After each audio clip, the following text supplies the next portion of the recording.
This is Wilson Morales from Black Women TV, talking to the one and only Kelly Park, who is involved with the revival of Frasier. So let Yes. people know, what are you doing? Writing, directing, what? What do we got you up for?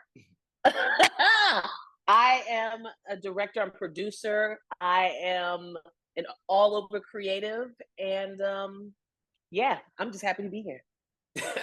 Now you've written on other projects, but how did Frasier come along for you? Oh my goodness. So I got a phone call from my agent and they said, so the writers and the executive producer, Tom Russo and Kelsey Grammer, want you to direct Frasier. And I almost fell out my chair. I was like, wait a minute. What? Frasier? Come on, the revival of Frasier. For me, that show was one of my favorite shows. It was smart. It was genuine. It was hilarious. And the family dynamic was similar to my family dynamic at home, even though we weren't white men. But I was raised by a single Black mom that, she was tough. And I have a sister, and me and my sister were at odds all the time. And I went to a private school. So, I was kind of mini Frasier. I was Black Frasier. Now, when you got the assignment, or the offer, did you have to go back and play catch up of Frasier's entire background? That's a great question. I always do my homework. So yes, but there are specific episodes that I loved that I remembered from the past that I went back to first because I wanted to make sure that I captured the same tone, the same energy, the same pace of those favorite episodes that I love. And all of them are iconic, but these were like outstanding, fast pace, and I wanted to bring that energy. So yeah, I sat back and I watched all of Frasier. I literally did all weekend, every weekend. It took me like a week and a half. But did you have to go further? Like, there are people out there who remember Frasier from Cheers, and they watched the evolution of this character up until his own show. And they're like, okay, where are we now years later? So we can see the transition for those who are diehard TV fanatics and say like, oh, when he was on Cheers, he did this. When we got to the show, we got to see the dynamic of him and his family. Now we're seeing years later to see yes, the same character has evolved, I sure did. I went all the way back. Cheers is one of my favorite. I mean, Jimmy Barrows is the GOAT and he's one of my favorite directors. So yes, I wanted to see how Frasier came to be. And it was just beautiful to watch him go from this kind of single dude that was kind of a ladies' man. And then he went into kind of a weird family dynamic. He didn't know what to do with this boy he had. And then now in his third act, he still don't know what to do with the boy he had. So it's beautiful to see him grow, which is amazing. Now, when you come on for episode 3, obviously I've talked to other directors who've done other episodes as opposed to like all of the episodes or maybe the first episode or the last episode. You come on to episode 3, obviously you have to pay attention to the last episode to know, where we're, even though sometimes these episodes they stand out on their own, so this is not like a soap opera you have to, but at the same time, you want to keep the same tone and so forth. For you as a director and producer and writer, what is that process like coming into doing 3 and then later on to doing 6? That's a great question. So multicam is fast. Sitcoms are very fast. You have a week basically to get this ball rolling. 2 days of shooting. So I always request the episodes prior to me because, like you said, some episodes are standalone and some have a continual story. But Frasier is the string.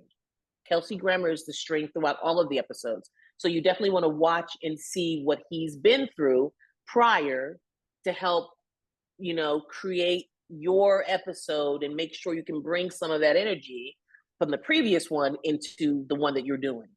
And that's what I do all the time. And even for episode 5 going into episode 6, just making sure that and there were some things in episode 6 that you'll see in episode 5 that you're like, okay, that makes sense of why he is behaving this way. Mm-hmm. And then, how much goes involved, working with the writers? Do you have a sense of style that like, okay, this is more of my tone as opposed to I'm coming in here and I'm going based on what the script says? That's a great question. I always say as an incoming director, as a visiting director, you are there to put the leaves on the tree. You ain't there to grow the tree. You ain't there to put the tree in the ground. You're there to put the leaves, the little specialness on the tree. So before I start any project, I reach out to everybody. I reach out to my crew, I reach out to my cast, but definitely the writers. And I sit down and I actually went into the building and I talked to the guys and I'm like, listen, this is kind of my style. I love fast-paced energy and I know Frasier's this way. Throw some episodes at me that have that farce. I'm all about it. But we're very involved. Even during shooting, we have a thing called the huddle, and we're all in the huddle. We have the producers, the writers, sometimes the network, and me, and we're all talking about things that need to be altered, or alternative lines to give, or things pulled back. They're talking about setups in the scene, so we work really, really hard together, actually. Now let me ask you, because I just thought about this just now. When you come in, and I always say, and I think about like when people get nominated for a DGA or whatever, and there's always the director and the team under her. Do you come with your team, or is the team already in place? The team is already in place. Now, when you do a pilot, you're able to choose your team for a new show, but the team is already in place. So you have to remember that's their house. They know those characters. They know how the lay of the land. So when you go in there, it's love and respect and dignity. You give it all to them. They're there to help you make a great show. This is a drama, and sometimes, you have to make sure some of these jokes land. It's like you've done a number of other projects, so do you know when you can make it stick? Even though it says it on the page, do you know how to make it stick? How much does it take a while? Do you, in the process, do you do a number of takes before, okay, we can do it this way, this angle, so forth? That's a really good question. I have an acting coach background, so I kind of know how to go in and help actors get to a place. Sometimes they're like, I just don't see it. I just don't find it funny. And then I might come in and say, maybe you can try to say it in this capacity. Maybe drop this line. Maybe say it a little slower. So giving them different options is always great without giving them a line reading, which is telling them how to do a line. Yeah. Now, as we see when we're getting these revivals, it's almost like they're trying to right the ship. Whether it was Sex of the City and now Frasier, it's like, okay, now they're making it more diverse to get a wide spectrum. Because as we talked earlier, it was like, okay, there weren't that many of us on these shows. So like, even though, back in the day, you only had 3 channels, you had no choice but to watch it, But we're living in a world now where we got a billion shows. And you're like, okay, if I don't get it, next, what's the next one out there? What was it like for you, obviously coming on board and seeing now you're directing, but it's like it's not the same old phrase what you remember, even though the tone has to be the same, but the cast is different. Oh, which I'm so happy about, because it reflects the world, and that's what we have to show. That's what situation comedy should always be. It should reflect the world. We should see everybody, Asian, Black, white, everybody. And to work with this wonderful actress, Toks, she was incredible. She nails, her lines were so dry sometimes and so perfect. It just fit right into the tone of what Frasier is. So, and that should have always been, we should have always been there. So to have it now is a welcome change. Mm-hmm. And how are you with the actors? The good thing about it is that you're doing 2 episodes. So like it's not a one and done, and they don't know you afterwards. You're just one direct. For some shows, when they have like 22 episodes, directors come and go, and like we don't know. I think she did an episode of mine one time. But when you do 2 episodes, in a short series, like okay, there's the flexibility to know them, so that way they they know the work, especially when you're coming back to do 2. Yes, it was wonderful. I mean, what a cast. And when you're doing more than one, you're able to kind of loosen up a little bit and be a little more free with them. You're not in and out. So, you get personal with them. You talk about things, talk about your life. That's sometimes related to a scene. I'll tell a story that's related to, something that's happening in a scene to make people feel comfortable or to get them set up. I always talk to my cast. I'm just always available and ready and honest with them. And I think Kelsey really responded to that as well. Like, I was honest, like, that ain't funny. Come on now, let's go. Come on, y'all. I know we can do better than this. So, and they appreciate that honesty. Yeah. What part of your skill set as a director got evolved? Each time I always say everybody still learns, no matter whether you directed three or when after you did three, knowing you're going to do six. Is there anything you learned from the first time you did that says, okay, I'll do this on the next one, which is episode six coming up? Oh, that's a really good question because you're constantly learning. Um, I think for me, because I have an acting coach background, I have improv background. I think for me, it's just to take more time to go in there and just give to the actor during rehearsals and yeah, I'm constantly learning, but definitely giving more time, as much time as I can. Mhm. Do we need Frasier back at this time? Everything old is new again. And everybody's finding ways to it's hard to try to sell a new show, whether it's drama or comedy, whether it's in half hour to an hour. There's a glut right now of too many projects out there. But I think when you bring back something that has a fan base, half the battle is done. Now you just got to make it good enough and then get the audience to watch it. Do we need, is Frasier, are we ready to see the same tone of Frasier again, even though it's a diverse cast, but are we ready for it again? Yes, because Frasier has heart. Frasier's about family dynamics. Frasier is a redemption story. Frasier is about courage, and we need that right now. We need to see a struggle, and we need to see people coming together and working together, living together, loving together. And that's what Frasier is. That's what Frasier is for me. That's what it's always been. He's at a different part of his life right now, and he's 100% relatable. So we need it, yes. Yeah, and besides the beauty is that you have new characters that you can work with, not the same old characters. You got new characters, and everything is new that we're getting from them, from his son. Everybody's grown now. So we're not remembering what they were eons ago. We're remembering them now. It's like, okay, people may go back, but for today, with today's audience right now, not everybody remembers. It's like, can you find the old Frasers? You know what I'm saying? Unless you got a fire stick, it's like you ain't, these episodes are not easy to find. So like, oh no, this is what it is now.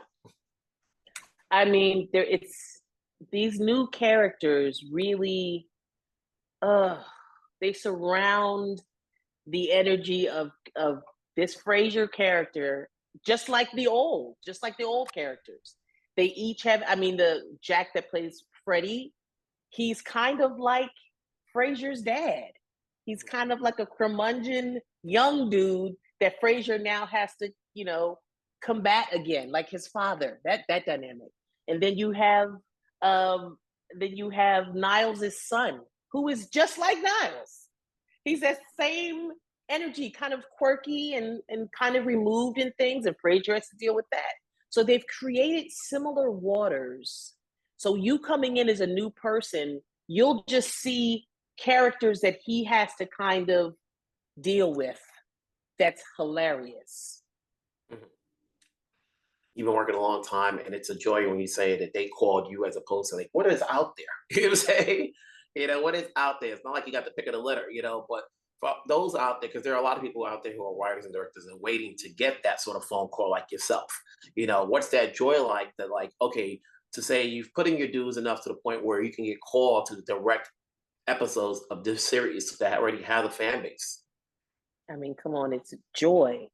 If you feel like you have arrived at something and you've walked through a door and you've done it successfully with the help of your family, your friends, with all the support of everyone, and it is pure bliss. But it's not just for me. It's for everybody else that looks like me, that wants to achieve something. So I do it for everybody. This is for us. Mm-hmm. Is there a genre you haven't tackled yet that you'd like to get into? Yes, comedy horror. I want to do some comedy horror. Those are my genres that I love, and I want to meld them together. But comedy horror that we can relate to. Did you see The Blackening? Are you kidding me? I was sitting there at the DGA with Mr. Tim Story watching The Blackening, and it was fantastic. I loved every moment of it. That's what I want to do. That's what I want to tackle, and I'm going to do it. you know. And like I said, it's always great when they're like, oh, she's not a comedy director, she's not a drama director. Just work with her. She's been around the block. She's adapted. Right away when she gets. Obviously, you're all given the time and research to get into this. You know, but for those who are following and see, like when they see, oh, she's on this, which is the sell for me. You're like, what do you tell other directors who are waiting for that opportunity?